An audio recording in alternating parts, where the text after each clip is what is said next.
Eu sou a Ingrid Gerolimic e esse é o programa Brasil no Divã, da Carta Capital.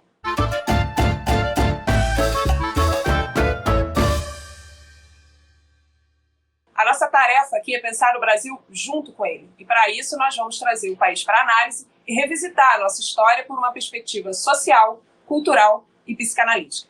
E não se esqueçam, nós estamos nas principais plataformas de podcast e no canal de Carta Capital no YouTube. Bom, hoje eu vou conversar com ela, que é filósofa, psicanalista, escritora com diversos livros publicados e poeta. Viviane Mosé, seja muito bem-vinda aqui ao nosso divã. Um prazer estar com vocês, uma alegria. A gente vai ter uma ótima conversa, tenho certeza. Com certeza teremos. Querida, olha, a gente vai começar, acho que um papo bastante polêmico, mas muito necessário e muito urgente para esse debate atual aí que a gente está, não só o Brasil inserido, mas o mundo todo, das fake news e tudo mais.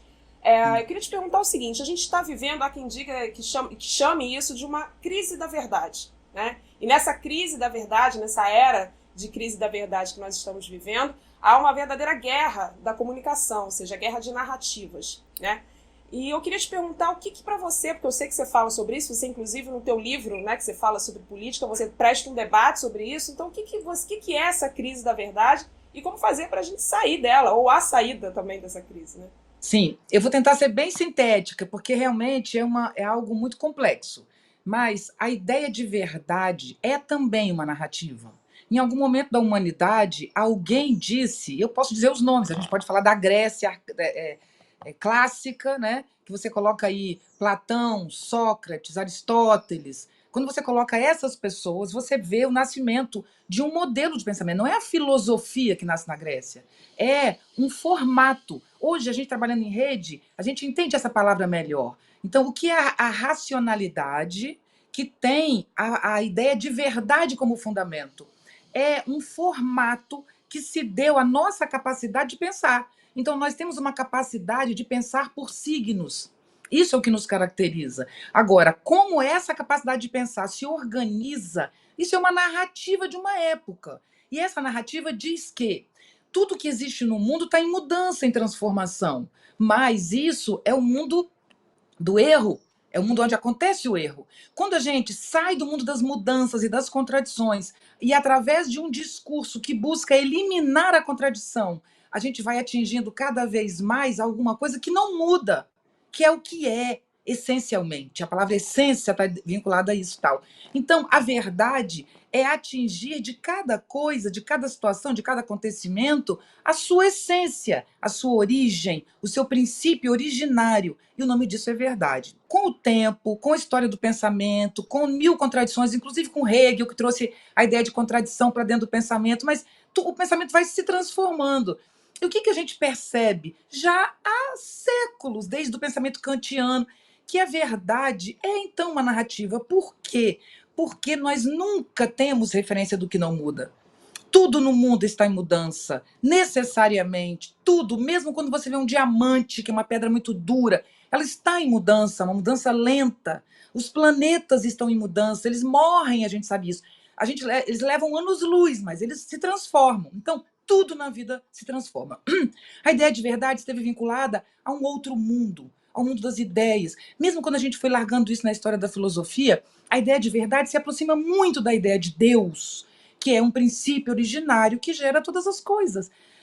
Mas, na prática, tudo que temos são narrativas morais de uma época. Então, que a ideia de verdade é um acordo de cavalheiros, especialmente aqueles que controlam o poder, e a gente sabe isso cada vez mais, de uma narrativa ocidental, masculina, heterossexual. Essa narrativa se chamou verdade. Quando a sociedade em rede nasce, e aí eu estou dizendo do domínio da virtualidade, da organização de um modelo de gestão horizontalizado, onde os encontros inéditos podem acontecer entre pessoas negras, por exemplo, não necessariamente num lugar de servidão, que até pouco tempo um milionário branco só encontrava um negro se fosse servindo ele, na maioria das vezes. A internet permitiu que os encontros acontecessem, os choques acontecessem. E isso gerou, mais ou menos como aconteceu na passagem da Idade Média para a época clássica, para a modernidade. Porque o que fez a Idade Média acabar é que nasceu a imprensa. Gutenberg inventou a prensa, que imprime livros.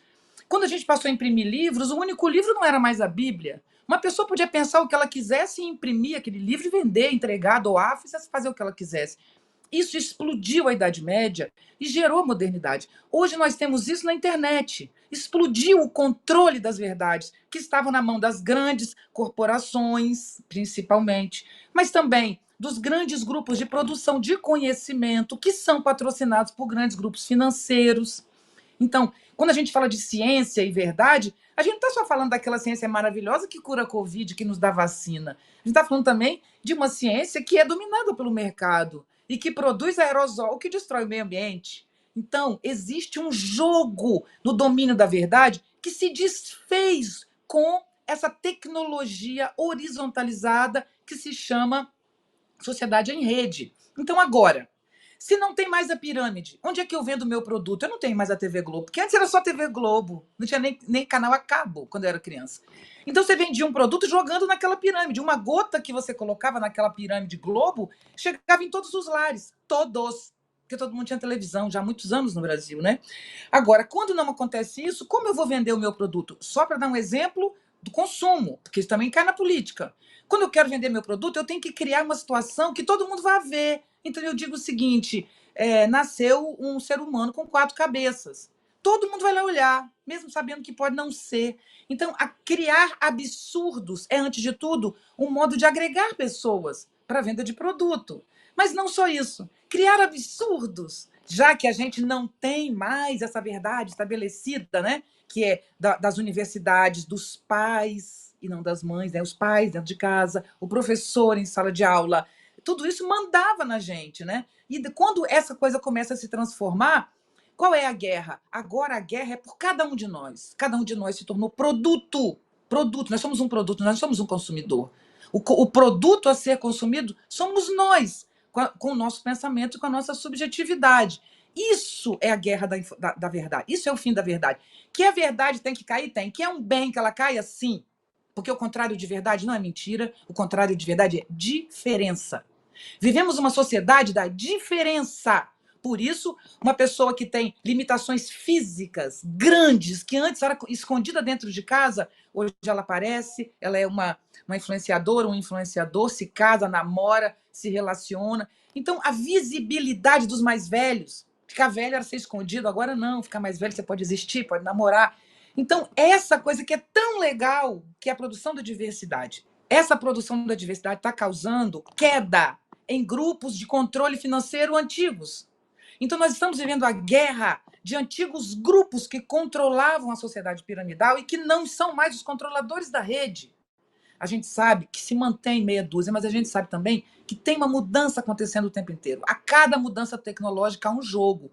Então, o jogo que vivemos hoje é um jogo de narrativas, é uma guerra da verdade que tem como objetivo controlar territórios, como sempre foi, domínio de territórios. Só que agora os territórios são virtuais. Muito bom, Viviane. Eu quero pegar um trecho do que você falou, porque eu acho que você faz uma fala sobre as fake news que você traz uma amplitude desse olhar quando você fala sobre as fake news num aspecto que vai para além do político, no sentido de que você traz essa questão do consumo. Né? E nesse sentido, aí você fala dos fármacos, dos antidepressivos, né, de toda essa indústria também que é criada para que o ser humano permaneça nesse lugar de passividade, né, que não vá além em termos de conhecimento, de busca e tudo mais. E aí você traz esse aspecto da instabilidade afetiva. Porque é muito importante a gente tratar as fake news para além desse conceito da mentira, mas para um mundo também que está apto a receber aquela mentira como uma verdade, no sentido afetivo da coisa. Eu queria que você falasse sobre esse aspecto, porque eu achei esse aspecto fundamental para que a gente entenda, inclusive, porque tantas pessoas no Brasil, né, caíam, né, em várias fake news que a princípio pareciam absolutamente absurdas, né? Isso, ó, tem muitas coisas. Eu vou tentar, senão você me pede para completar, né? Mas são muitas coisas. Então, para começar, o mundo vive um processo de exploração de uns sobre outros. Isso todo mundo sabe. Mas não é só isso. Nós vivemos um mundo de controle de poder.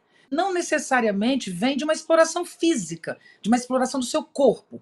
Michel Foucault é um historiador, filósofo maravilhoso do século XX que diz o seguinte: ele estuda especialmente a questão do poder. O poder era um poder material. Olha só, combina com a mudança da sociedade material para virtual. O poder era material, então você reprimia um corpo, você prendia, machucava, torturava. Não que isso não existe, ainda existe, a gente sabe, especialmente com negros. No Rio de Janeiro isso é um fato, né? No Brasil inteiro. Então, não estou dizendo que não existe esse poder repressivo, mas o mundo do controle percebeu que era mais barato criar um fraco do que punir um forte. Então, a produção de pessoas fracas é muito mais viável como controle social do que o poder repressivo que prende e põe na cadeia. A compreensão desse novo modo de poder é muito presente na sociedade em rede. Quando a gente fala, por exemplo, de medicações psiquiátricas, que é um tema que eu trabalho muito, e eu sou muito atacada por isso, porque as pessoas me dizem, bravas, quando eu digo a medicação psiquiátrica é um controle social. Não, você não pode negar que uma pessoa que está sofrendo precisa de uma medicação. Eu posso negar, eu posso sim negar, porque o sofrimento é próprio da vida. E a medicação psiquiátrica não tira o sofrimento, ela te torna adaptado à máquina. Você dá menos problemas quando toma uma medicação psiquiátrica, mas ao não ter problemas, você deixa de ter arestas, que seria a sua dificuldade exatamente de se colocar no mundo, de se encaixar, de se colocar, mas para a gente se colocar, a gente muda o mundo. Quando a gente medica a dor, a gente não cria mais conflito no mundo, portanto, o mundo roda como ele sempre foi. Quando a gente analisa a história da medicação psiquiátrica, eu sou psicanalista, tive consultório durante 22 anos, acompanhei muito isso. E tem um psiquiatra, que eu não me lembro o nome dele, mas ele representou a grande revolução dos ganhos da psiquiatria, né? A psicofarmacologia, que produz medicação psiquiátrica, cresceu muito, aprendeu muito. Medicação psiquiátrica era uma coisa horrível, cansativa, mil efeitos colaterais. E hoje não. Quando este homem morreu, ele fez uma meia-culpa. Eu dei muita entrevista na época sobre isso, me perguntavam sobre isso. Ele disse, morreu com 100 anos, 90 e poucos, por aí. Ele disse, eu me arrependo muito de ter produzido este bem, porque quando você olha para a história da humanidade, as pessoas que de fato contribuíram eram pessoas que sofreram. Então, o sofrimento, quando a gente elabora o nosso sofrimento no mundo, a gente constrói novos mundos.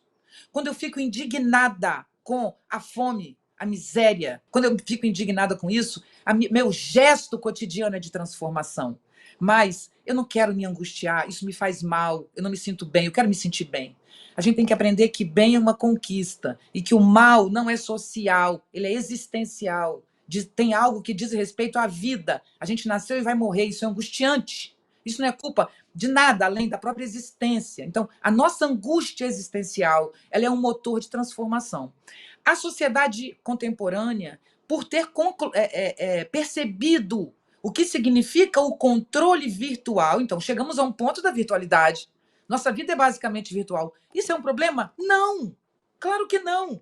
Que a tecnologia tenha criado uma memória externa, que a gente tenha na internet uma consciência externa, é bom porque nós, como espécie, sobrevivemos porque ganhamos uma consciência que é feita de memória.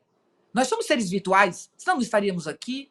Então, eu tenho pensamento, memória, sonhos, tudo isso é virtual. A sociedade em rede produziu fora de mim algo que está em mim e é coletivo. Então, a internet é um grande exercício de aprendizagem de coletividade, de respeito e troca horizontalizada. Este é o nosso próximo passo. Aprender a fazer redes e articular redes entre redes.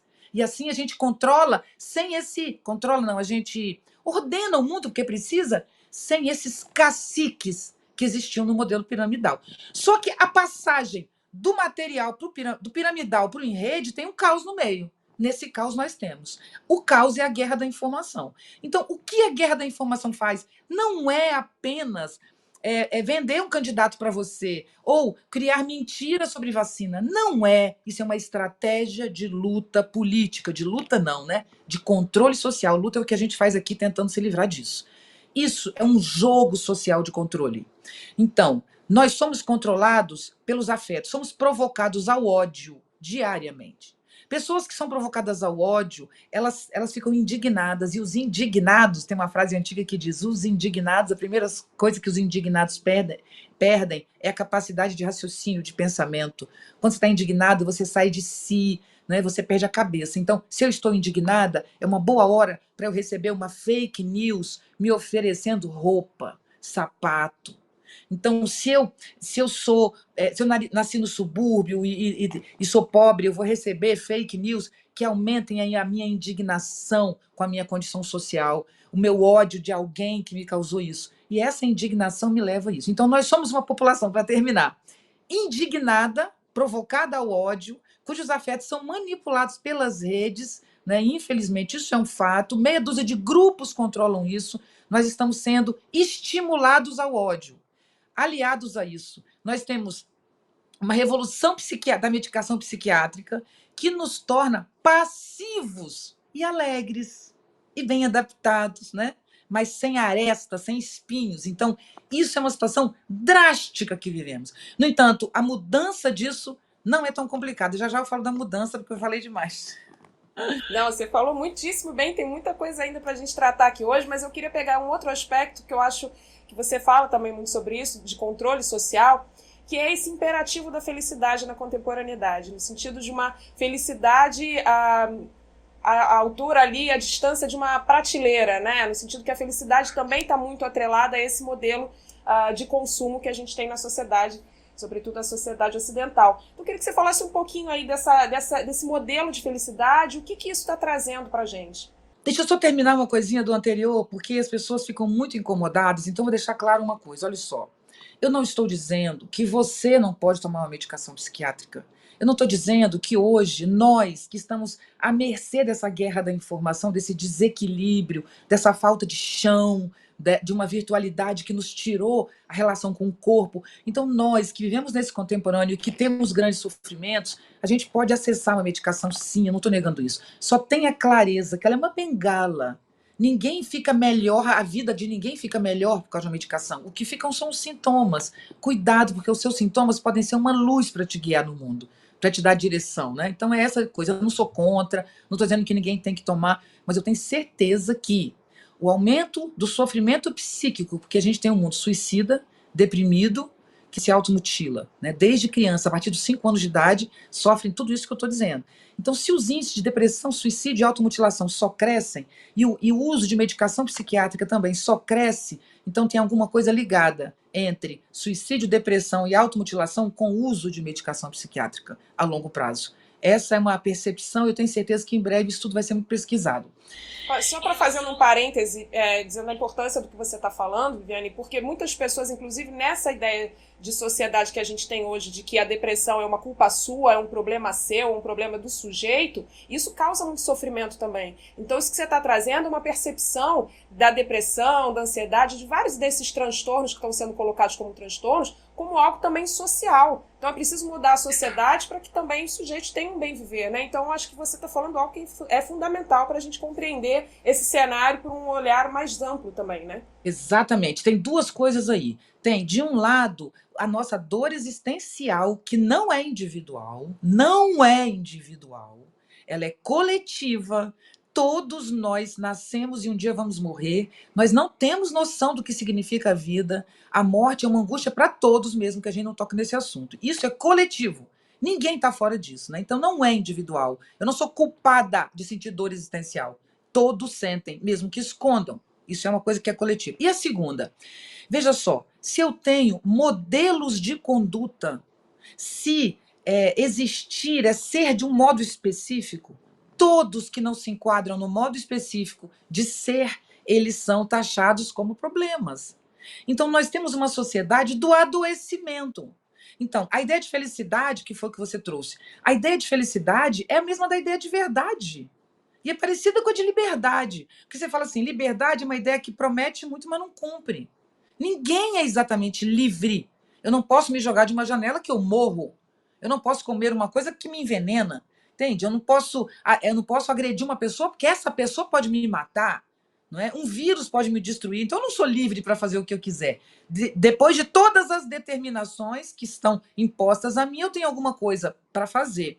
Mas isso não é exatamente o que se vende como liberdade. Mas a ideia de liberdade é boa, pelo menos, porque ela lança a gente adiante. Então ela é bela, ela tem uma coisa sonhadora que nos impulsiona. Já a ideia de felicidade é o quê? É a mesma coisa? Promete e não cumpre? Como assim felicidade? A única felicidade real que a gente pode dizer que existe é quando a gente se apaixona. Mas a gente sabe que o apaixonado também está tomado por uma questão hormonal forte, não vê muita coisa. Depois que a paixão passa, fica um rastro de sofrimento. Então eu não sou contra a paixão, muito pelo contrário, porque também não sou contra o sofrimento. Mas não tem como negar essas transformações. Enfim, e o que é a ideia de felicidade? Quer dizer, essa seria a felicidade, que não tem tanta felicidade, o amor e a paixão. É a felicidade do começo e depois não tanto, né? Mas a ideia de felicidade é a ideia de que a gente atinge um estado pleno, onde tudo se resolve. E isso nunca vai acontecer. Eu pego essa ideia de verdade, que eu sei que nunca vai acontecer, e estimulo ela bastante no mundo e no mercado. Estimulo muito. E depois, povo que está aqui ouvindo a gente, queridos, o que acontece é que em cada produto que eu vendo, eu coloco uma semente da ideia de felicidade. E quando você olha, você vê essa semente no meio do discurso. Em cada casa que eu vendo, em cada livro que eu vendo, eu coloco a ideia de felicidade. Então, a ideia de felicidade, ela é tão terrível porque a gente não chega nela. Nem a Gisele Bündchen, que é linda, maravilhosa, poderosa, rica, gente boa, né? Ela escreveu um livro sobre ideias depressivas, sobre síndrome do pânico.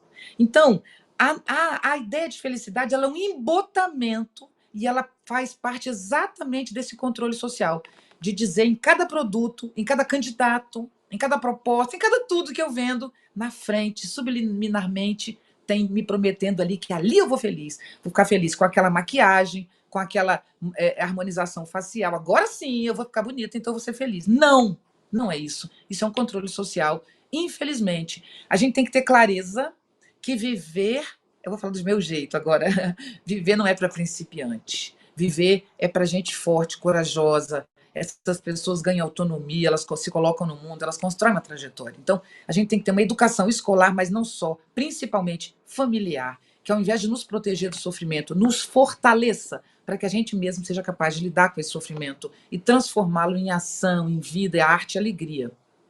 Pois é, você falou de alegria, e você fala que a alegria, essa sim é um afeto revolucionário. Como que é isso?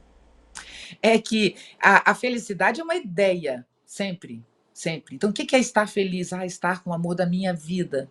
Todo mundo sabe que quando você encontra o amor da sua vida, mesmo sendo altamente correspondido, começa um sofrimento terrível, porque você ama aquela pessoa tanto que se ela demora, quando ela foi fazer academia e demora a chegar, você entra em desespero, muitas vezes. Então, o amor e a paixão também é alguma coisa que nos tira muito. Então, não há idealidade no amor.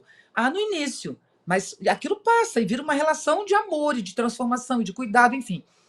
Não há essa felicidade, nem no amor, nem na harmonização facial, nem na compra de um iate.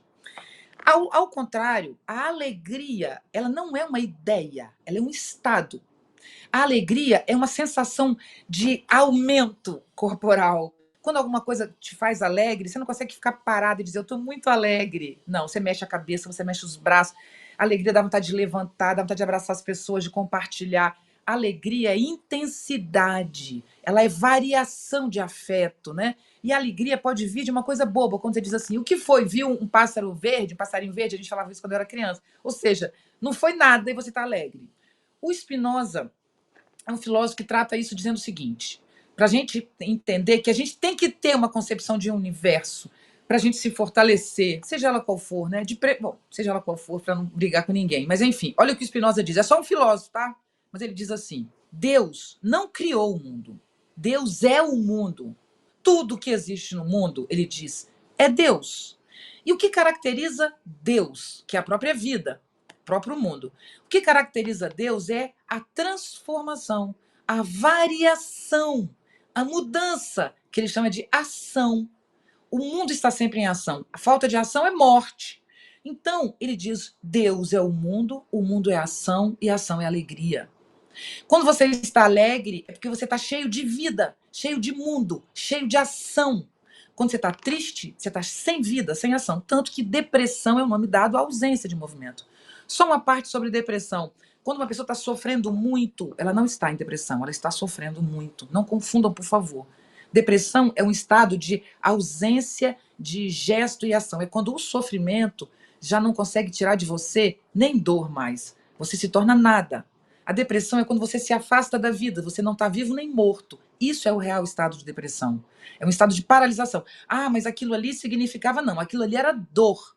A hora que o sofrimento profundo se transforma, ou não profundo, se transforma em depressão, é outro assunto. Hoje a gente diagnostica todo sofrimento como depressão e medica esse sofrimento, tirando a nossa autonomia, a nossa coragem, a nossa vida. Exato, muito bom. Você trouxe o Spinoza, o Nietzsche traz também uma. Quando ele fala que a relação dele ali com o Spinoza, quando ele fala do afeto como conhecimento, o conhecimento como o afeto mais potente, né? Que o Spinoza traria isso também, e o Nietzsche traz isso com ele como algo muito fundamental, assim, não esse conhecimento no sentido de um erutismo, né? De criar, mas no sentido de conhecimento de si próprio, né? Conhecimento para a Para a vida. vida, né? Uma política da vida e não para a vida, no sentido de que esse conhecimento é importante para gerar justamente essa pulsão de vida, né? Esses afetos alegres, que é o que impulsiona na vida. Fala um pouquinho sobre esse conhecimento, a importância desse conhecimento. Sim, porque tem um conhecimento que faz parte na história da humanidade da filosofia que o Deleuze chama de filosofia da representação. Ela está sempre representando algo. E tem uma outra coisa que se chama a filosofia da diferença. Filosofia, gente, aqui nesse caso não é os filósofos clássicos. Nesse caso significa o fluxo humano do pensamento, né, que acontece em todos os tempos. Então, durante todos os tempos, você tem o fluxo do estabelecido, você segue o fluxo do que está colocado socialmente. Então, todo o pensamento que acontece aqui é na tentativa de se colocar neste estabelecido e neste mundo, com pequenas transformações, mas elas justificam o estabelecido de algum modo. Quando a gente fala da filosofia da diferença, do pensamento da diferença, é um pensamento que parte exatamente desde sempre, desde de Heráclito, da crítica da verdade, porque a verdade é aquilo que favorece a quem domina. Então, a filosofia da diferença, desde o princípio, ela vem como um conhecimento que desestrutura, desautoriza o estabelecido, buscando abrir novas portas. E é desse conhecimento que o Nietzsche faz parte, ele é um dos grandes representantes dessa força, né? E, ao mesmo tempo, ele é o que está afirmando a vida, é o filósofo que mais afirma a vida. Ele é um crítico da civilização. Então, o que ele quer trazer de volta? Exatamente essa pulsão de vida, porque ela é transformadora. O conhecimento é um grande afeto transformador, porque quando você tem clareza do que está acontecendo, você sai de um aprisionamento inacreditável. Um pouco a metáfora do mito da caverna, mas muito diferente do que Platão leu. Enfim, é muito longo para falar aqui. É diferente a interpretação platônica, mas ainda assim diz respeito ao conhecimento como alguma coisa que traz claridade, iluminação. No caso, o pensamento que desautoriza, né? Quando a gente tem hoje uma sociedade do conhecimento, em que uma pessoa diz que a Terra é plana, outra diz que vacina não presta, isso a gente não fica muito assustado. Mas a liberdade que faz com que a liberdade hoje em rede conceitual, que permite que grupo fique louco dentro daquela bolha acreditando que Terra plana é um fato, ela também permite que diferentes pensamentos coexistam, como, por exemplo, o pensamento africano, como, por exemplo, o pensamento indiano, chinês antigo. A China é uma civilização muito mais antiga que a nossa, e a gente nunca estudou, porque era Oriente. Nossa história é da exclusão de conhecimentos. O conhecimento indígena é fundamental para a gente aprender o nosso senso estético. Se a gente tivesse uma relação com a natureza, por exemplo, como tem os indígenas, a gente não ficaria deprimido, porque o dia nascer traz uma alegria incrível. Incrível o dia nascer, porque o dia, a luz do sol é um deus. São deuses as forças da natureza. O indígena, ele não se coloca na natureza como eu e o mundo. Ele é a natureza. Ele está em participação com tudo que o cerca. E isso é o que a gente deveria resgatar, porque nós somos filhos da terra e do chão, não do céu, né? Nós estamos em continuidade com seres unicelulares, com os peixes, os anfíbios, os répteis, né, os mamíferos, as aves. Nós estamos em contato direto, nós somos bicho que pensa, mas nós somos animais vinculados à natureza. Se a gente tivesse o conhecimento que nos foi excluído dos indígenas como sendo primitivo, o conhecimento dos africanos, como que foi considerado da mesma maneira, e vários outros conhecimentos no mundo, o das benzedeiras, né? Esses conhecimentos relegados possivelmente nos dariam a pulsão de que a gente está falando. Porque eu sou vento, sou chuva, sou mata, e a minha ligação com a natureza me faria forte. Se você está muito triste, É porque você se vinculou a alguém, alguém te deixou, um amigo, um amor. Isso é terrível. A gente sofre muito com isso, muito, muito, muito, muito, muito mesmo. Muitas pessoas tiram sua vida por um sofrimento como esse.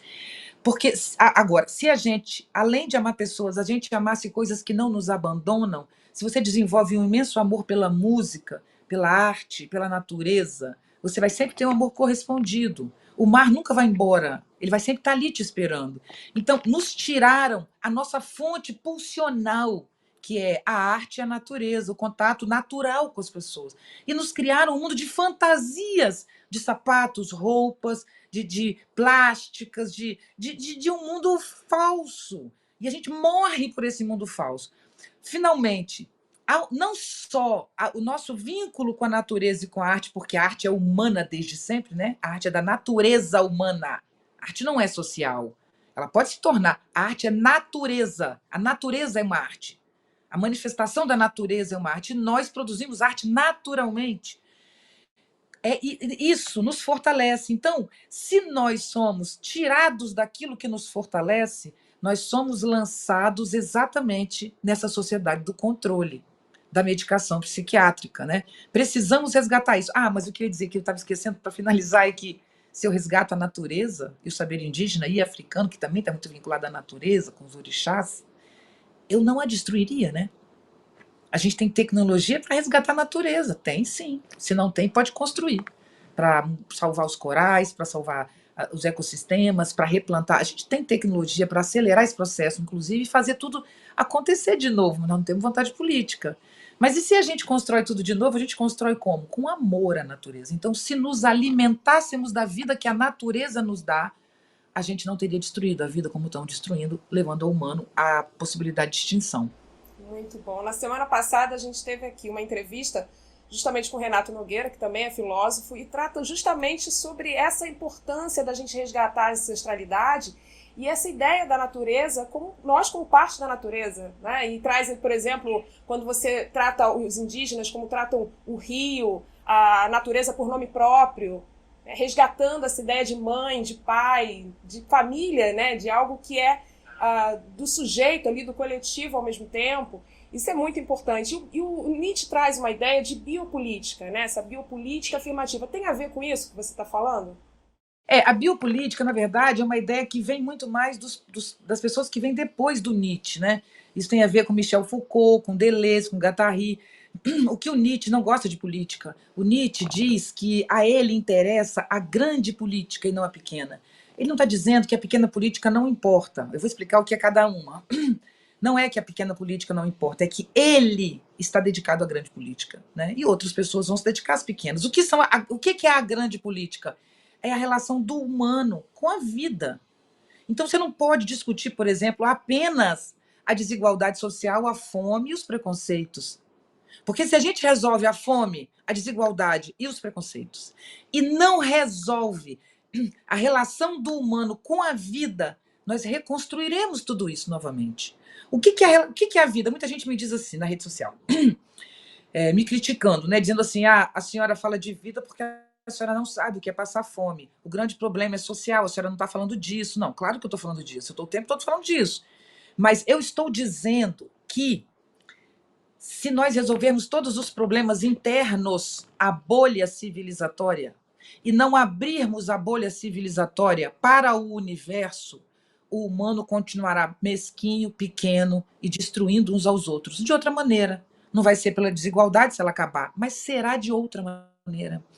Michel Foucault, analisando o marxismo, ele tem essa compreensão, porque Marx é inegável. É inegável. A grandiosidade do Marx é inegável. Então, isso não se discute. Mas o Michel Foucault, considerando por amor a ele diz, mas tem uma pequena questão que tem que ser resolvida no Marx, especialmente para quem vem depois dele. É que Marx é o gênio que pensou a exploração de uns sobre os outros, que escancarou o capitalismo, que mostrou o nojo que é essa máquina de lucro. Tudo isso ele fez muito bem. Mas Marx não pensou o poder, ele pensou a exploração. Tanto que na Revolução Russa, para dar um exemplo, né, nós tivemos ali a produção, sim, inegavelmente, de igualdade social, com mil questões, mas sim, a busca por coletivizar os meios de produção, né, e os lucros, isso aconteceu. Mas Para coletivizar os meios de produção, você tem que ter um grupo trabalhando ali, né, no Estado. Então, esse grupo que controlava essa distribuição desse lucro, a produção e a coletivização dos meios de produção, se torna uma casta poderosa. E essa casta poderosa passa a negociar o acesso a esse Estado com quem está embaixo. Se torna muito poderoso, e não rico, mas muito poderoso, uma pessoa que faz parte dessa máquina. E isso gerou mortes, destruições, perseguições, e a gente sabe o que aconteceu. Eu não estou dizendo que não é possível acontecer uma socialização dos meios. Eu estou dizendo que se a gente não pensa as relações de poder, isso não vai acontecer. Então, não adianta a gente discutir a desigualdade social sem discutir relações de poder, porque ela pode diminuir, mas virão outras relações de submissão, que não serão financeiras, serão, por exemplo, de rosto, sei lá. Eu estou inventando qualquer coisa. Então, nós temos que ter clareza de que fazer política envolve não apenas as nossas lutas identitárias, que são essenciais, como, por exemplo, a luta indígena, a luta dos negros, a luta dos transexuais, transgênero, a luta das mulheres, a luta dos pobres, né? A luta contra os milionários, os hipermilionários. Tudo isso é necessário. Mas se a gente não faz com que esta bolha civilizatória se relacione com o universo, mostrando quão pequeno cada um de nós é nesse processo, se a gente não retroalimenta a bolha que se chama civilização com aquilo que eu chamo de vida, grande vida, que são as galáxias, né? Se a gente não se alimenta disso tudo, a gente não sai do lugar. Né? Então, isso Nietzsche chama de grande política. O objetivo do Nietzsche é destruir valores morais, porque são os valores morais que são contra a vida e a favor da civilização que sustentam as relações de poder. Né? Então, é apenas uma diferença. Agora, falando da... Esqueci, achei que tinha me falado alguma coisa que eu pulei. Não, você não pulou, não. Você tá. Pode continuar no seu. Sim, é biopolítica, exatamente, que é a questão da biopolítica. Sim, eu estava falando das lutas identitárias, né, que eu amo de paixão. Né? Por exemplo, a luta dos negros. Né? Aí, quando a gente vê a luta dos negros, até no próprio movimento negro, como é que a gente se coloca? Como os negros se colocam no movimento negro? Tem que ter reparação. E eles estão certos, absolutamente certos na reparação. Óbvio que estão certos. Só que tem uma coisa mais importante ainda. Nós, o que nós, da sociedade que não é negra, branca, amarela, sei lá, que esteve sempre no controle do poder. Nós não temos apenas que colocar os negros em lugares de poder porque eles foram tirados dali. É que nós precisamos dos saberes que foram excluídos. Você está entendendo? A civilização depende do conhecimento da cultura negra. A civilização precisa da cultura indígena? Depende. Nós, civilizados, brancos especialmente, nós não sabemos nos alimentar do dia que nasce, nem do pôr do sol. Se nós não aprendermos isso, nós pereceremos como espécie, viveremos à mercê de medicação psiquiátrica. Só quem pode nos ensinar o amor de ouvir e ver e se relacionar com o mundo é a cultura indígena e a cultura negra. Porque eles vêm daí. Quando a gente fala de indígena, a gente sabe muito bem, né? Não tem nem o que discutir. Os indígenas são a natureza e nunca se distanciaram disso. E isso é lindo. E a gente tem a honra no Brasil de ter essa gente maravilhosa, que a gente tem que honrar e cuidar e aprender com eles. Mas quando você fala de cultura negra, por exemplo, cultura, eu nem estou falando de religião, porque religião é fé, né? Mas quando você fala de cultura negra, a cultura que forma os povos africanos, antes de tudo, é a cultura dos orixás. Então, se você é filho de Oxum ou de Oxalá, se você é filho de Inhansã ou de Oxóssi, significa que você, como natureza, tem um parentesco especial com alguma das forças da natureza. Enfim, a gente precisa da cultura negra, entende? Precisa. Não é só compensação, não. É necessidade. A gente tem que ter clareza disso. Bom, e como é que a gente faz para sair? Porque isso é uma dualidade, né? E é uma dualidade que o próprio Nietzsche também fala e critica muito essa dualidade, no sentido de que há o ser humano e há a natureza. O antropoceno é isso. Né? Nós somos os seres humanos atuando sobre a natureza como se a natureza não fizéssemos parte dessa natureza, como se ela fosse algo que é exterior a nós. né? O pensamento e o afeto, que também é uma dualidade, vivemos por tantos anos sobre essa crítica da razão em relação ao afeto, e até hoje, né? Porque o afeto é algo muito do...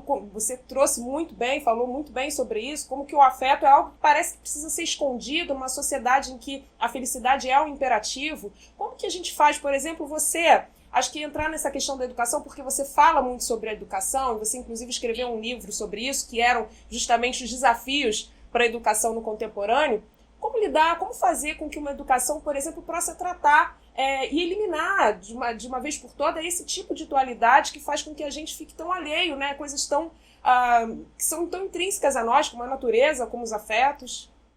Essa dualidade, você falou muito bem, ela nasceu da tentativa de controle da natureza. A gente se distinguiu da natureza. Quando a gente descobriu que a gente morre há mais ou menos 100 mil anos, a gente viu isso e ficou passado, né? Quando a gente ganhou consciência mesmo, consciência da morte. Ela tem uma data, porque quando a gente começa a enterrar os mortos, a fazer culto aos mortos. Então, nós, quando vimos a natureza, como ela é na sua grandiosidade, a gente ficou tão apavorado, mas a gente achou que poderia controlá-la, porque a gente se aliou não à natureza, mas a Deus, que vem do céu. Então, os três monoteísmos têm grande responsabilidade sobre tudo isso. Então, nós achamos que somos filhos não da terra, mas do céu. Nós nos distinguimos da terra e da natureza e fomos para um além-mundo, né? Essa separação entre o humano e a natureza é com a tentativa de controlar a natureza. Só que quanto mais a gente descobriu os telescópios, mais a gente viu que a natureza era grande demais para ser controlada. É impossível, esquece, não existe essa possibilidade, né? Basta um asteroide bater na Terra que ele destrói a Terra com todas as suas conquistas, caso ela tenha. Então, essa dualidade do humano com a natureza sustentou todas as dualidades que o Nietzsche chama de metafísicas, que é entre o bem e o mal, o certo e o errado. Então, por exemplo, quando a gente fala de escola, né? Quando a gente fala de escola, a gente distingue demais o professor do aluno, por exemplo. Mas um professor é um aluno, antes de tudo. Aluno dos seus alunos. Porque se eu, quando recebo um grupo de alunos, eu tenho, supondo que eu tenha 35 anos, mais ou menos a média dos professores, 40, 35, sei lá. Supondo que eu tenha 35 anos, 40, e eu recebo uma turma de crianças de 7 anos de idade, essas crianças têm uma informação do mundo que eu não tenho. O mundo que elas estão recebendo não é o que eu recebi quando criança. Então, a primeira coisa que eu tenho que fazer é aprender com elas, é me relacionar com o que elas trazem, uma a uma. Então, o papel da escola, antes de tudo, é dar espaço para o saber que vem com as crianças e também vem das suas casas, das suas famílias, né? Então, esse colocar esse conhecimento na roda é produto de Paulo Freire. Eu não estou falando nada demais que Paulo Freire. Mas o que é aquela roda de conversa que Paulo Freire diz que tem que acontecer? É que não há dualidade entre quem aprende e quem ensina. Não há dualidade entre o mais velho e o mais novo. Há continuidade. Paulo Freire, por exemplo, que é o grande educador brasileiro conhecido no mundo todo, fala isso. Então, o Brasil sabe isso. A gente sabe como fazer. A gente tem os educadores, a gente tem. Mas o que é fundamental exercer com esse exemplo? Porque esse é só um exemplo que o professor precisa aprender com o aluno. Quando o professor e o aluno não têm dualidade, eles dois juntos estão a favor de uma boa educação. Não. Os alunos, quando vão crescendo, brigam contra os professores. Os professores querem se defender dos alunos, e aí, quanto mais essas crianças crescem, mais o conflito aumenta. Quando os dois juntos deveriam compactuar, sabe? Em torno de uma boa educação. Nós somos juntos, professor e aluno. Isso não acontece. Essa dualidade acontece também na escola em relação ao conteúdo e à vida. Então, tem uma coisa no Brasil que, mais do que em outros países, né, infelizmente, que vem de um hábito muito antigo no Brasil, que é achar que conhecer é produzir conteúdos intelectuais em caixas, que é o que Paulo Freire chama de educação bancária, né? Então, mesmo hoje, que a gente tem uma sociedade em rede e que a gente tem acesso a todo tipo de conteúdo, hoje, que as crianças cometem suicídio, muitas vezes movidas por conteúdos em rede, hoje, que a gente sabe que vive uma guerra da informação. O que a gente deveria produzir na escola? O que os alunos precisam? Autonomia, capacidade de leitura e distinção de conteúdo para se defender desde muito pequeno da guerra da informação. Não, a gente continua na escola decorando conteúdos arcaicos, obsoletos. Se você pega a história, você pega o ensino médio brasileiro, a gente está estudando física, a gente está estudando biologia, que nem existe mais. Você está entendendo? Reproduzindo modelos históricos. Então, o Brasil tem uma tradição de estudar a história dos conhecimentos, até na universidade. Eu fiz psicologia numa excelente universidade, excelente, Federal do Espírito Santo. Aprendi com professores maravilhosos. Mas não por culpa daqueles professores, por culpa do próprio história do pensamento, como a gente vive no Brasil, você passa 2, 3 anos na universidade aprendendo história daquilo que você vai aprender.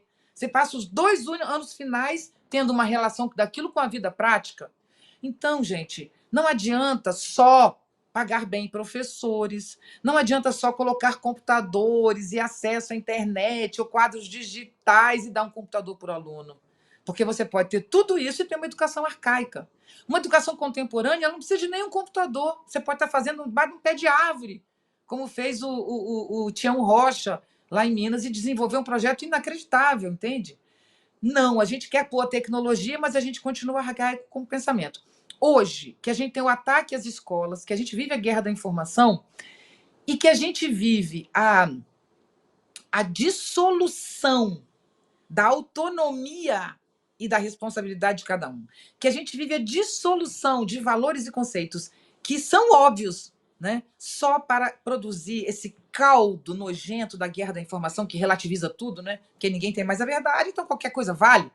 A produção disso é tão grave que a escola hoje ela tem uma função só. Uma função só. Eu falo isso porque eu trabalho com prefeituras e municípios. Eu não trabalho com escolas, trabalho com redes públicas e privadas. Muito, faço isso, muito, muito, muito. É o que eu trabalho 90% do meu tempo. Então, o fato é o seguinte: ou a nossa educação se volta para formar o humano, ou nós não teremos humanos para dar conta dos desafios sociais e ambientais que temos. Nós já temos uma tecnologia que se move sozinha. Essa tecnologia ela continua movendo com um menino que tem 15 anos de idade. Ele já está movendo essa tecnologia porque tem ferramentas para isso. Se ele é muito inteligente, ele não precisa fazer engenharia de computação como era antigamente, né? Então, a gente tem um caldo de gente muito jovem trabalhando com muita vontade pela transformação, porque são esses jovens que estão sentindo essa dor que a gente está sentindo do mundo que se destrói a cada minuto. Mas, ao mesmo tempo, fora esses criadores, a gente tem um caldo de juventude sofrendo muito e achando que a vida não tem valor. Ou a gente investe no valor da vida na escola ou não tem vida. Como você faz isso na escola? Trazendo de volta a presença, através do corpo. Então, é preciso ter um professor presente ali, e não uma ideia. Como é que você faz isso? Trazendo arte para a educação. Só que isso é uma discussão que a gente faz há anos na educação brasileira. Só que o que a gente falava antes? Tem que ter arte na escola. Aí você contrata professores de arte. Você cria... Não. Quem faz arte no Brasil não é o professor, é o artista. A gente tem que levar o artista para dentro da escola. Não é para ele ser um professor, não. O professor é o professor. A gente leva o artista para ser um artista dentro da escola. Essa é a minha proposta para a transformação da nossa educação. É que o Ministério da Educação, que hoje tem que lidar com, vocês sabem, todos sabemos, com uma herança medonha do último governo, de fome, de miséria dos artistas, de falta de trabalho para os artistas, de destruição e desvalorização do trabalho artístico. Então, a gente precisa mover a classe artística brasileira, mas a gente precisa mover a educação brasileira com vida, com alegria, criar vida na escola, isso dá visibilidade, as crianças têm que gostar de ir para aquele lugar. Depois a gente pensa o que a gente vai ensinar. Óbvio, gente, que não precisa parar de ensinar para ter arte. Eu estou dizendo como prioridade. A prioridade é a alegria daquelas crianças e adolescentes. É a alegria daqueles professores, também a alegria dos professores. Então, quando a gente vincula o Ministério da Educação com o Ministério da Cultura com o da Educação, você cria um projeto que emprega muita gente, artistas simples, que a gente está falando, não os grandes, né? Que aí para a escola não vai o grandão. A gente está falando exatamente desse movimento cultural necessário de ser alimentado, que são os jovens, os iniciantes, e os que estão estabelecidos, mas não são famosos. Você pega essa gente que precisa trabalhar e faz eles invadirem a escola de vida e arte. Invadir, inclusive, os professores de arte nas escolas, porque estão tristes. Eles ganham pouco, eles vivem numa situação de conflito, de sofrimento. Não dá para a escola resolver o problema da escola, porque a escola é um pedaço de mundo. Então, os professores lá também têm depressão, ideias suicidas e querem morrer. Os professores lá também têm medo do futuro, da crise ambiental. Eles não estão fora do mundo educando jovens para viver e transformar. Eles são vítimas, eles perderam pessoas na pandemia, eles têm sofrimentos enormes, não só o salário, que não é bom. As condições de trabalho não são boas ainda. Mas, além disso, tem tudo isso. Então, a gente tem que pegar nossa escola, invadir de arte e vida, para a gente sair do fascismo que tomou conta do Brasil. E eu digo de coração que vou fazer 60 anos no ano que vem. Eu entrei na universidade, fiz vestibular e passei com 16 anos. Eu tenho uma carreira enorme. Eu tenho 22 anos como psicanalista e eu estou dando meu depoimento pessoal. Nós não somos fascistas. O Brasil não é esse horror. Basta você ter um bando de horrores para controlar pessoas através da guerra da informação. Nós temos que tirar os grupos que controlam essa informação, tanto na venda de produto quanto na venda de candidatos em política.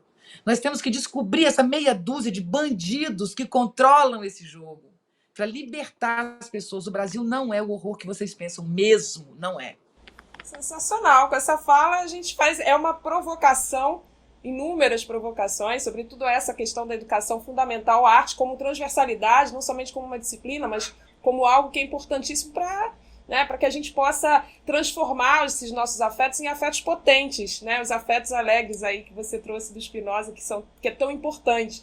E a sublimação, como psicanalista também, que o Freud traz essa ideia de sublimação, ou seja, a arte como algo que realmente pode fazer alguém se superar e trazer de toda essa potência necessária para a vida. Eu acho muito importante, eu gosto muito do que você traz como filósofo, Viviane, porque você traz essa filosofia da vida, né, da importância de despertar em cada um de nós essa potência, sair dessa passividade, não só enquanto sujeito, mas enquanto país que o Brasil se tornou, mas o Brasil tem essa força também e essa capacidade de se regenerar e de se transformar. Isso, que é sair, por exemplo, da intelectualidade do pensamento. Porque o pensamento, como intelectualidade, é uma das 3 razões, como Kant pensa. Uma das nossas razões é a nossa razão pura, que é essa que a gente usa tanto como intelectual. Mas a gente tem uma razão prática, que é uma razão moral, que é uma imposição essa razão. Então a gente estabelece pode matar, pode roubar, não pode roubar. Então isso aí é uma moral que a gente precisa ter, é uma razão prática. Mas nós temos a terceira razão, que é a razão estética. O pensamento estético é um pensamento. Ele conclui, ele resolve, entende? Ele produz conhecimento, o pensamento estético. Só que não por meio de caixas e palavras, como faz a razão pura. Então, quando você insere a educação estética, e a educação estética não é um professor de artes, é a experimentação artística dessa população desde criança. Então, aí não é só levar arte para a escola, é valorizar a arte popular, as festas populares, as quadrilhas, as festas, por exemplo, de São Cosme e Damião, que é da cultura negra, e que está tão destruída pelos evangélicos, como se fosse coisa do demônio. Então, correr atrás de uma bala de Cosme e Damião, participar dessas festas populares todas, Natal, Ano Novo, Carnaval, isso é essencial para a nossa formação estética. E a gente tem que ter conhecimento disso, de que nós somos uma população adoecida, todos, em função desse caos contemporâneo que é muito grande, né? Então, nós precisamos, na rua, de arte.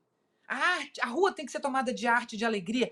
Os grandes empresários brasileiros, porque eu sei que tem muitos grandes empresários brasileiros, milionários, né, brasileiros, que têm sensibilidade. Então, que invistam em arte, por favor. Se você quer o seu país, se você está nos ouvindo, você tem algum carinho por esse país e você tem condição de fazer isso, invista em arte, antes de tudo. E segundo, em esportes, que também é fundamental para elaborar agressividade, para produzir encontros e alegria, né? Esse é o caminho para sair do fascismo. Não é outro. O fascismo não é brasileiro. O fascismo é mundial. O Brasil tornou-se um quintal de experimentação do fascismo. Vocês sabem disso com o Bannon, que óbvio, está explícito que o Bannon atuou aqui no Brasil. O Bannon é responsável disso no mundo, entende? Então, não é o Bolsonaro o culpado. E se não fosse ele, teria outro nome. E se não fosse ele, podia ser uma mulher no lugar dele. Não é só porque ele é homem, não. Mulheres também não prestam. Por exemplo, na França, é uma mulher que representa a esquerda, desculpe, a direita nojenta na França é uma mulher. Então, se não fosse Bolsonaro, teria outro. Porque o problema é que há uma invasão no mundo da direita, porque ela é que representa o poder que está perdendo.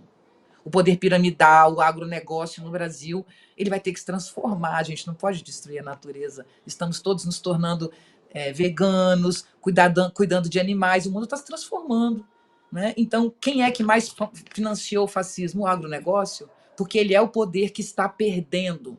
Então, isso é a guerra que a gente está vendo, é uma guerra de lucro, né? E a arte, a alegria, o bem-estar nas ruas nos fará, a arte na rua nos fará, como brasileiros, ter vontade, determinação e coragem de viver. E não, isso não fará com que a gente não se submeta mais a qualquer joguinho de quinta categoria, nos fazendo acreditar que vacina não presta, né? E produzindo essa tragédia que o Bolsonaro produziu no Brasil. Sensacional. Então, com essa provocação maravilhosa, com esse chamado à luta e à vida, a gente conclui esse papo maravilhoso aqui com Viviane Mosé. Então acompanhem a gente, não se esqueçam, toda quinta-feira às 11 horas, um episódio novo de Brasil no Divã, no canal de Carta Capital no YouTube e nas principais plataformas de podcast.